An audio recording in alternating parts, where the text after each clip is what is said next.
Kita sedang bincang topik besar adalah memerdekakan anak kita untuk masuk dalam garis yang belum diterka. Garis yang selama ni kita anggap bakat ni suka-suka, hobi ni suka-suka. Sekarang kita nak beritahu, ini adalah aset. Ketika pendidikan sijil yang dia pegang ni dah tak dapat kerja, takkan kita nak suruh dia tunggu lagi dengan sijil dia? Jadi yang seterusnya ada pada anak kita ni bakatnya. Maka kita sedang bercerita, bolehkah kita bertoleransi dan membina minda baru ketika depan ke depan ni sistem pendidikan ni dah tak boleh menjamin dengan ada sijil dapat kerja. Kita nak membuka ruang baru ni, nak tengok kandidat, kita akan berkait dengan anak kita. Tekan anak kita suruh cari kerja. Last tu saya kata, anak kita, apakah kita bersetuju? Dia lulus graduate tapi tak dapat pekerjaan, dia pergi jadi, bagilah peluang. Kadang-kadang mereka jadi malas berfikir pun mungkin kerana tekanan kita letakkan mereka dalam sistem. Dia nak fikir pun tak boleh sebab sistem dah tentukan semua. Sistem dah tentukan semua. Jadi kadang-kadang sistem menyebabkan akal dia hanya berfikir untuk memenuhi kehendak sistem. Lulus periksa, setiap subjek ni kena lulus apa. Last sekali dia lulus semua benda tu bila dia keluar ke dalam ruang kehidupan yang real. Barulah dia tahu semua yang dia pelajari tu tidak berfungsi dalam kehidupan yang real. Tidak berfungsi dalam pekerjaan yang real. Dan akhirnya bila dia ada benda tu, baru dia sedar yang real apa. Yang real adalah bakat aku. Jadi susahlah nak kombin dengan mak ayah kan bila dah keluar universiti ataupun anak kita dah berusia 20 tahun, 20 lebih tahun. Dia nak bekerja dengan bakat dia. Jadi kan mak ayah ni tak ada keyakinan lah sebab kita dah ada dalam DNA. Kerja ni kerja tetap mak oi. Dapat bulan gaji bulan-bulan. Kau faham tak? Kerja ni kau ada majikan, ada syarikat. Yang kau cerita kerja bakat dan minat ni macam mana? Sistem tak korup. Saya tak cerita tentang sistem korup. Allahu Akbar. Tuan-tuan dah salah faham. Saya pun jadi frust lah. Saya cerita begitu panjang untuk membuka minda. Tuan-tuan tutup balik kata sistem tu korup. Habis kata sistem tu korup, kita nak bagi tahu kata matilah sampai anak cucu kita dengan korup. Tuan-tuan selalu nak ambil satu jalan keluar kan. Bila saya bincang satu jalan keluar buat kita berfikir. Kita nak cari jawapan je. Kita tak payah fikir sebab sistem korup. Nanti saya cerita pula tentang satu jalan keluar kan. Tuan-tuan kata tak ada jalan keluar. Dunia ni dikawal oleh Illuminati. Saya cerita dekat tuan-tuan pula bangsa harum maju, kita tak boleh maju, kita dijajah oleh mentaliti. Tak jumpa jalan keluar. Sebab kita memilih untuk berada dalam titik yang kemudiannya kita salahkan orang. Bagi ruang berfikir dulu, ambil dulu hal ini. Fikir dia, tak payah buat solusi dulu. Kalau gitu tuan-tuan genius gila. Saya yang baru memikirkannya 2-3 bulan sudah dan hari ini saya benar-benar rasa sangat tersentuh kerana saya jumpa budak ni. Saya datang-datang dekat tuan-tuan dah boleh fikir. Patut tuan-tuan buat live. Saya masuk tuan-tuan. Tuan-tuan bersenang je, korup. Semua tuan-tuan dah ada jawapan dia. Saya pun heran kenapa tuan-tuan tak buat live. Kadang aku follow live korang. Cara korang jawab tu nampak genius lah. Benda yang berbulan, bertapak dalam fikiran saya duk cerita tentang kemerdekaan anak-anak ni dah berapa lama. Siapa yang follow saya dah dengar dah 2-3 minggu sudah saya dah mula cerita ruang kemerdekaan untuk anak-anak. Hari ni saya cerita, cepat dia orang bagi jawapan. Saya pun lupa kata, sebenarnya TikTokers ni, katalah gelaran kita lah TikTokers ni, level dia biasa-biasa je. Comment talkers tu, sebenarnya the genius tu yang duduk dalam comment talkers. Comment talkers tu yang genius. Jadi lebih baik daripada tengok. Kalau korang tengok live ni, korang jangan baca, jangan dengar apa host cakap, kau baca komen. Sebab kebanyakan genius tu di kalangan comment talkers. Jadi last kali comment creator, comment talkers, jenuh. Bos saya kata, kadang-kadang minat terpaksa dilupakan demi duit. Tak, saya sebut dalam konteks yang lain, jangan faham apa yang saya cakap ni. Saya cakap dalam konteks yang lain, awak dah salah faham lah begini.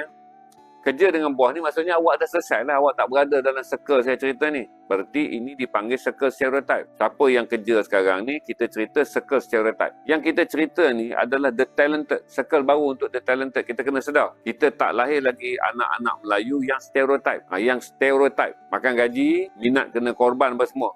Cerita-cerita yang dialah terengineer, yang sepatutnya dialah yang menjadi terseni. Dialah yang arkitek, yang kemudiannya tak pernah ada hobi. Tak, kita cerita sekarang ni, 200,000 orang yang graduate. Peluang ada 105,000 pekerjaan. 95,000 orang ni tak kompeten untuk mengisi pekerjaan kerana pekerjaan tu tak ada. Dan 95,000 orang ini kerana dah bergenerasi, dah lama. Mereka menunggu peluang pekerjaan yang tak setara. Universiti keluar terlampau banyak, peluang pekerjaan tak menyediakan pekerjaan. Ini bukan data saya, data daripada Jabatan Perangkaan Malaysia. Maka the 95% ni saya cerita. The 95% ni kalau dulu kita boleh fit in, kita sumbat lah. Sekarang ni masalah ni beg kita ni kecil, baju kita ni banyak. Jadi kita nak bagi tahu sekarang, kita tak boleh sumbat semua dalam beg. Awak dah kira beruntung nak boleh ikut cakap bos awak, tak ada masalah. Awak dah berkorban dengan bekerja makan gaji demi duit, lepas tu bakat awak tak boleh dikembang. Tak apa, makan gaji tu. Tapi ada orang berbakat yang saya tengok hari ni, yang saya bagi tahu dekat tuan-tuan, kenapa saya baru sedar? Saya jumpa semua bakat-bakat ni, saya jumpa banyak orang di luar. Berarti saya mula nak bagi tahu ruang yang ibu ayah kena bagi dengan menerima hakikat sistem pendidikan. Okey, pekerjaan berasaskan kelulusan sudah klise. Kalau tidak, orang Melayu ni klise ya. Berarti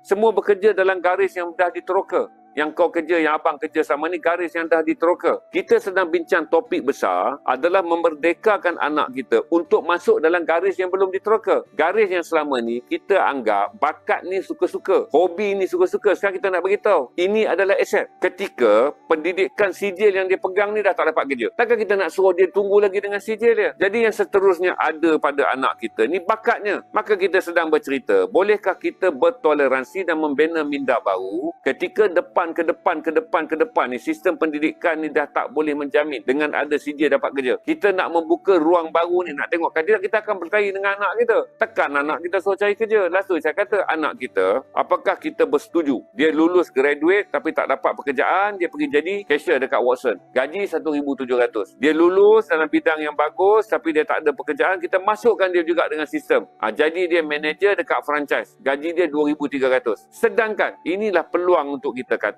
ketika dunia mencipta banyak benda berasaskan bakat, lupakan dulu kerja stereotip, mentedarah gaji bulan-bulan ni. Kerana ini peluang. Di mana cabaran ini datang ketika dah tak ada pilihan. Berarti orang Melayu kerana berani membuat pilihan baru. Maka saya nak jelaskan sekarang, setelah tiada pilihan, okey, macam mana kita nak keluar kepada perkara baru? Macam mana kita nak keluar kepada perkara baru? Itu saja. Dah, saya dah jalankan itu je. Tak ada apa kecuali kalau tuan-tuan naik soalan baru. Yang saya kata tentang ruang baru perbincangan mengenai bolehkah kita boleh menerima hakikat bahawa anak-anak kita tidak lagi membesar secara stereotip seperti kita. Ini zaman baru dan bolehkah kita terima hakikat. Kita ni dulu adalah orang yang berdiri di garis antara darat dan pantai. Kita nampak pantai yang kita boleh bayang apa? Berlayar dan jadi nelayan. Patah balik ke darat, kita nampak tanah rata, kita akan bertani, dan kalau kita nampak bukit, kita akan berkebun. Tapi anak kita hidup di atas satu bangunan dan ada banyak bangunan. Maka anak kita ni berada dekat bangunan. Maka anak kita melihat bahawa sudut pandang tu telah berbeza. Anak kita mula melihat lautan ni sebagai apa? Sebagai proses untuk membangunkan apa yang dipanggil ekspedisi pelayaran. Anak kita telah melihat lautan ni sebagai salah satu di mana perlu ada apa yang dipanggil pelantar lautan yang boleh meletakkan orang berada di tengah lautan dalam percutian untuk menenangkan fikiran. Anak kita mungkin mengatakan bahawa apa yang paling bagus dalam usaha lautan sekarang adalah terapi. Jadi anak kita dah nampak lautan tidak semata-mata tentang sampan dan menjadi nelayan. Anak kita bila dia mula melihat ke tanah daratan, dia mula nampak tidak lagi semuanya untuk sektor pertanian.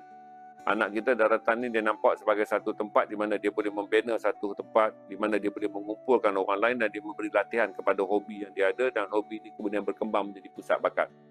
Anak kita bila melihat bukit dan gunung, dia tak nampak lagi dah masuk ke hutan mencari rotan. Tapi kata dia masuk ke hutan dan kemudian melancarkan apa dipanggil salah satu ekspedisi untuk memantapkan keyakinan diri dan membuat jungle survival. Cara mereka melihat benda tu dah berbeza daripada kita.